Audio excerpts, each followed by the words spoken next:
CS Shalini Rajneesh ಬಗ್ಗೆ ಕೊಟ್ಟ ಮಾಹಿತಿ ಸುಳ್ಳಾಗಿದೆ. ಸಿಎಸ್ ಬಗ್ಗೆ ಸುಳ್ಳು ಮಾಹಿತಿ ಕೊಟ್ಟಿದ್ದು ತಪ್ಪಾಗಿದೆ ಅಂತ ಸ್ನೇಹಮಯಿ ಕೃಷ್ಣ ಅವರು ಕ್ಷಮೆ ಕೇಳಿದ್ದಾರೆ. ಅವರಿಗೆ ನಾನು ಕ್ಷಮೆ ಕೇಳ್ತೇನೆ ಅಂತ ಹೇಳಿದ್ದಾರೆ ಸ್ನೇಹಮಯಿ ಕೃಷ್ಣ. ಸಿಸಿಬಿ ಕಚೇರಿಯಲ್ಲಿ ವಿಚಾರಣೆಯ ಎದುರಿಸಿದ ನಂತರದಲ್ಲಿ ಕೊಟ್ಟಂತ ಹೇಳಿಕೆ, ನಾನು ಕೊಟ್ಟಂತ ಮಾಹಿತಿ ಈ ವಿಚಾರಕ್ಕೆ ಸಂಬಂಧಪಟ್ಟಂಗೆ ತಪ್ಪಾಗಿದೆ. ಈ ಬಗ್ಗೆ 24ನೇ ತಾರೀಕು ಹಾಜರಾಗೋಕೆ ನೋಟಿಸ್ ಕೊಟ್ಟಿದ್ದಾರೆ. ಬುಡಾ ಕೇಸ್ಗೂ ಇದಕ್ಕೂ ಯಾವುದೇ ಸಂಬಂಧ ಇಲ್ಲ ಅಂತ ಹೇಳಿದ್ದಾರೆ.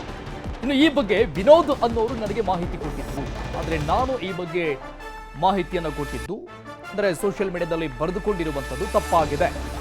ಅದಕ್ಕೆ ನಾನು ಶಾಲಿನಿ ರಜನೀಶ್ ಅವರನ್ನ ಕ್ಷಮೆ ಕೇಳ್ತೀನಿ ಅಂತ ವಿಚಾರಣೆಯ ನಂತರದಲ್ಲಿ ಸ್ನೇಹಮಯಿ ಕೃಷ್ಣ ಹೇಳಿಕೆ ಕೊಟ್ಟಿದ್ದಾರೆ. ಮೈಸೂರು ನಗರಾಭಿವೃದ್ಧಿ ಪ್ರಾಧಿಕಾರದ ಹಿಂದಿನ ಆಯುಕ್ತರಾದ ಡಿ.ವಿ. ನಟೇಶ್ ಅವರು ನನ್ನ ವಿರುದ್ಧ ಒಂದು ಸುಳ್ಳು ದೂರನ್ನು ಕೊಟ್ಟಿದ್ರು. ಅಂದರೆ ನಾನು ಆಡಿಯೋವನ್ನ ಸುಳ್ಳು ಸೃಷ್ಟಿ ಮಾಡಿ ನನ್ನ ಫೇಸ್ಬುಕ್ ಖಾತೆಯಲ್ಲಿ ಹಾಕಿದ್ದೀನಿ. ಮತ್ತೆ ಶ್ರೀಮತಿ ಶಾಲಿನಿ ರಜನೀಶ್ ಏನು ಕರ್ನಾಟಕ ಸರ್ಕಾರದ ಮುಖ್ಯ ಕಾರ್ಯದರ್ಶಿ ಇದ್ದಾರೆ, ಅವ್ರ ವಿರುದ್ಧ ಸುಳ್ಳು ಆರೋಪ ಮಾಡಿದ್ದೀನಿ ಅಂತೇಳಿ ದೂರು ಕೊಟ್ಟಿದ್ರು. ಆ ಒಂದು ದೂರಿಗೆ ಸಂಬಂಧಪಟ್ಟಂತೆ ಈ ಸೈಬರ್ ಕ್ರೈಮ್ ಠಾಣೆಯಲ್ಲಿ ಒಂದು ಪ್ರಕರಣ ದಾಖಲಾಗಿತ್ತು. ಆ ಪ್ರಕರಣಕ್ಕೆ ಸಂಬಂಧಪಟ್ಟಂತೆ ವಿಚಾರಣೆಗಾಗಿ ನನ್ನನ್ನು ನಿನ್ನೆ ಕರ್ಕೊಂಡ್ಬಂದಿದ್ರು, ಹೊರತು ಯಾವುದೇ ರೀತಿ ದಸ್ತಗಿರಿ ಮಾಡಿರಲಿಲ್ಲ. ಸೊ ಸಂಪೂರ್ಣವಾಗಿ ವಿಚಾರಣೆ ಮಾಡಿದಾಗ ಮತ್ತೆ ಆ ಒಂದು ದಾಖಲಾತಿಗಳನ್ನ ನನ್ನ ಮೊಬೈಲ್ ಇತ್ತೆಲ್ಲ ಪರಿಶೀಲನೆ ಮಾಡಿದಾಗ ಸೊ ನಾನು ಯಾವುದೇ ದಾಖಲೆಗಳನ್ನ ಅಥವಾ ಆಡಿಯೋವನ್ನು ಸೃಷ್ಟಿ ಮಾಡಿಲ್ಲ. ಸೊ ನನಗೆ ವಾಟ್ಸಾಪ್ ಮುಖಾಂತರ ಬಂದಿದೆ ಅನ್ನೋದೆಲ್ಲ ವಿಚಾರ ಗೊತ್ತಾಯಿತು. ಅದ್ರ ಜೊತೆಗೆ ಏನು ವಿನೋದ್ ಅಂತ ನನಗೆ ಮಾಹಿತಿ ಕೊಟ್ಟಿದ್ರು, ಅವನ್ನ ಕರ್ಕೊಂಬಂದು ನನ್ನ ಮುಂದೆ ವಿಚಾರಣೆ ಮಾಡಿದಾಗ ಸೊ ನನಗೆ ತಿಳಿದು ಬಂದಿದೆ ನಟೇಶ್ ಮಾತಾಡೋದು ಏನು ಆಡಿಯೋ ಇದೆ ಅದು ನಿಜ. ಮತ್ತೆ ಲೋಕಾಯುಕ್ತಕ್ಕೆ ಹಣಕಾಸು ಕೊಟ್ಟಿರೋದ್ರ ಬಗ್ಗೆ ಏನು ದಾಖಲೆ ಕೊಟ್ಟಿರೋ ಅದು ನಿಜ ಅಂದ್ಕೊಂಡು ಬಂದಿದೆ. ಆದರೆ ಒಂದೇ ಒಂದು ವಿಚಾರ ಏನಂತಂದ್ರೆ ಶಾಲಿನಿ ರಜನೀಶ್ ಬಗ್ಗೆ ಏನು ಮಾಹಿತಿ ಕೊಟ್ಟಿದ್ರು ಅದು ಸುಳ್ಳು ಅಂತ ಹೇಳ್ತಾರೆ. ಯಾಕಂದ್ರೆ ನನ್ನ ಹತ್ರ ಹೇಳಿದವರು ಶಾಲಿನಿ ರಜನೀಶ್ಗೆ ಅವ್ರ ಕಡೆಯವರಿಗೆ ಬಂದಿಸ್ಕೊಂಡು ಹೋಗಿರಿ ಅಂತ ಹೇಳಿ. ಅದು ಈಗ ಏನು ಹೇಳ್ತಾ ಇದ್ರೆ ಇಲ್ಲ ಅವರೆಲ್ಲ ಬೇರೆ ಆದ ಪ್ರಭಾವ ವ್ಯಕ್ತಿ ಅಂತ ಹೇಳ್ತಾರೆ. ಹಾಗಾಗಿ ಅದೊಂದು ನನ್ನಿಂದ ತಪ್ಪಾಗಿದೆ, ಅಪರಾಧ ಕೃತ್ಯ ಆಗಿಲ್ಲ, ತಪ್ಪಾಗಿದೆ. ಆ ತಪ್ಪಿಗೋಸ್ಕರ ನಾನು ಶ್ರೀಮತಿ ಶಾಲಿನಿ ರಜನೀಶ್ ಅವರಿಗೆ ಕ್ಷಮೆಯನ್ನು ಕೊಡ್ತಾ ಇದ್ದೀನಿ. ಆಡಿಯೋ ನಿಜ ಅದು ಇಲ್ಲ ಅಂತಲ್ಲ, ಆದರೆ ಶಾಲಿನಿ ರಜನೀಶ್ ವಿರುದ್ಧ ಕೊಟ್ಟಂತ ಮಾಹಿತಿ ಅಷ್ಟೇ ಸುಳ್ಳು ಅಂದ್ಕೊಂಡು ಬಂದಿದೆ. ಆದರೆ ಪಟ್ಟಿಗೆ ದುಡ್ಡು ಕೊಟ್ಟರು ನಿಜ ಅಂತ ಕೂಡ ಮೇಲ್ನೋಟ ತಿಳಿದು ಬಂದಿದೆ. ಅದ್ರ ಬಗ್ಗೆ ಪೊಲೀಸರು ತನಿಖೆ ಮಾಡ್ತೀನಿ ಅಂತ ಹೇಳಿದೆ. ನನ್ನನ್ನು ಕರ್ಕೊಂಬಂದಿದ್ರೆ ಅಷ್ಟೇ ಹೊರತು ಬೇರೆ ಯಾವುದೋ ಪ್ರಭಾವಕ್ಕೊಳಗಾಗಿ ಅಥವಾ ಬೇರೆ ದೂರದರ್ಶಿಯಿಂದ ನನ್ನನ್ನೇನು ಕರ್ಕೊಂಬಂದಿಲ್ಲ. ಯಾಕೆ ನಿನ್ನೆಯಿಂದ ಕೂಡ ನನಗೆ ತುಂಬಾ ಚೆನ್ನಾಗಿ ನೋಡ್ಕೊಂಡಿದ್ರೆ ಮತ್ತು ನಾನು ಕೂಡ ಅವರಿಗೆಲ್ಲ ಅರ್ಜಿ ಸಹಕಾರ ಕೊಟ್ಟಿದ್ರಿಂದ ಮತ್ತೆ ಸತ್ಯ ಅವರಿಗೆ ಗೊತ್ತಾಗಿರೋದ್ರಿಂದ ಸೊ ನನ್ನನ್ನು ಬಂಧನಕ್ಕೊಳಪಡಿಸಿದೆ.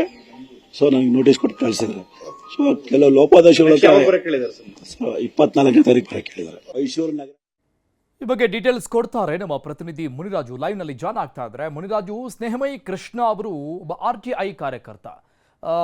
ಬಟ್ ಏನಂದ್ರೆ ಸಿಎಂ ವಿರುದ್ಧವೇ ಒಂದು ಪ್ರಮುಖವಾದಂತಹ ಪ್ರಕರಣವನ್ನ ದಾಖಲು ಮಾಡಿರುವಂತದ್ದು ರಾಜ್ಯ ರಾಜಕಾರಣದಲ್ಲಿ ದೊಡ್ಡ ಮಟ್ಟದ ಚರ್ಚೆಗೆ ಕಾರಣ ಆಗಿತ್ತು. ಅವರು ಕೊಟ್ಟಂತ ಆ ಒಂದು ದೂರು ಅಟ್ ಪ್ರೆಸೆಂಟ್ ಅದು ನಡೀತಾ ಇದೆ. ಆದ್ರೆ CS ಅವರ ವಿಚಾರದಲ್ಲಿ ಯಾಕೆ ಯಾರೊಬ್ರು ಹೇಳಿದ ತಕ್ಷಣ ಅದನ್ನ ವೆರಿಫಿಕೇಶನ್ ಕೂಡ ಮಾಡ್ದಂಗೆ ಆ ಬಗ್ಗೆ ಬರೆದುಕೊಂಡು ಬಿಟ್ರು, ಹೇಳಿಬಿಟ್ರು ಅನ್ನೋದು ಸದ್ಯಕ್ಕಿರೋ ಪ್ರಶ್ನೆ ಆಗಿದೆ. ಖಂಡಿತ ಅರುಣ್, ಯಾಕಂದ್ರೆ ಈ ಒಂದು ವಿಚಾರದಲ್ಲಿ ಸ್ನೇಹಮಯಿ ಕೃಷ್ಣ ಅವರು ಆ ಒಂದು ಆಡಿಯೋ ವಿಚಾರವನ್ನ ಪೂರ್ವ ಪರಿಶೀಲನೆ ಮಾಡದೆ ಏಕೈಕ ಅದನ್ನ ಸೋಷಿಯಲ್ ಮೀಡಿಯಾದಲ್ಲಿ ಅಪ್ಲೋಡ್ ಮಾಡಿದ ಪರಿಣಾಮವಾಗಿ ಈಗ ಸೈಬರ್ ಕ್ರೈಮ್ ಪೊಲೀಸರು ಕೂಡ ಅವರನ್ನ ವಿಚಾರಣೆ ಮಾಡಿದರೆ ಸತತ 22 ಗಂಟೆಗಳ ಕಾಲ ಅವರನ್ನ ತಮ್ಮ ವಶದಲ್ಲಿ ಇರಿಸಿಕೊಂಡು ಒಂದು ವಿಚಾರಣೆ ಮಾಡಿದಾಗ ಇದು ಸತ್ಯಕ್ಕೆ ದೂರವಾದ ಒಂದು ವಿಚಾರ ಅನ್ನೋದು ಕೂಡ ಈಗ ಬೆಳಕಿಗೆ ಬಂದಿರೋದು. ಮತ್ತೆ ಅದೇ ಅಲ್ಲದೆ ಆ ಒಂದು ಆಡಿಯೋವನ್ನ ಕೊಟ್ಟಂತ ಏನು ಮತ್ತೊಬ್ಬ ವ್ಯಕ್ತಿ ವಿನೋದ್ ಎಂಬಾತ ಏನಿದ್ದಾನೆ ಆತನನ್ನು ಕೂಡ ಈಗ ಸಿಸಿಬಿ ಪೊಲೀಸರು ವಶಕ್ಕೆ ಪಡೆದು ಒಂದು ವಿಚಾರಣೆ ಮಾಡಿದರೆ ಇಬ್ಬರನ್ನು ಮುಖಾಮುಖಿ ವಿಚಾರಣೆ ಮಾಡಿದಾಗ ಆ ಒಂದು ಆಡಿಯೋದಲ್ಲಿ ಶಾಲಿನಿ ರಜನೀಶ್ ಅವರ ಬಗ್ಗೆ ಯಾವುದೇ ರೀತಿಯ ಒಂದು ಮಾಹಿತಿ ಕೂಡ ಇರಲಿಲ್ಲ.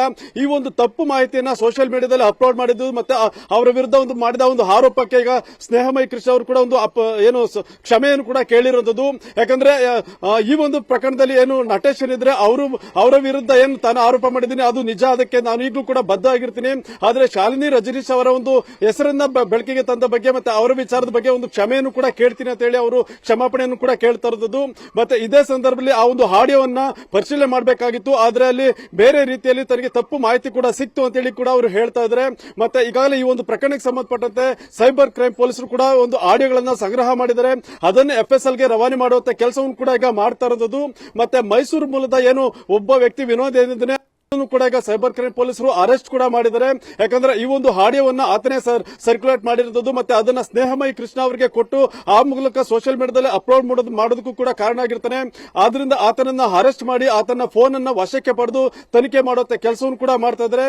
ಬಹುಶಃ ಈ ಒಂದು ಫೋನ್ ಮತ್ತೆ ಆಡಿಯೋ ಕ್ಲಿಪ್ ಅನ್ನು FSL ಗೆ ರವಾನೆ ಮಾಡಿದಾಗ ಅದು ಅಸಲಿನ ಅಥವಾ ನಕಲಿ ಅನ್ನೋದ್ರ ಬಗ್ಗೆ ಸ್ಪಷ್ಟವಾಗಿ ಒಂದು ಮಾಹಿತಿ ಕೂಡ ಸಿಗುತ್ತೆ. Arun, thank you Muniraju ಡೀಟೇಲ್ಸ್ಗೆ.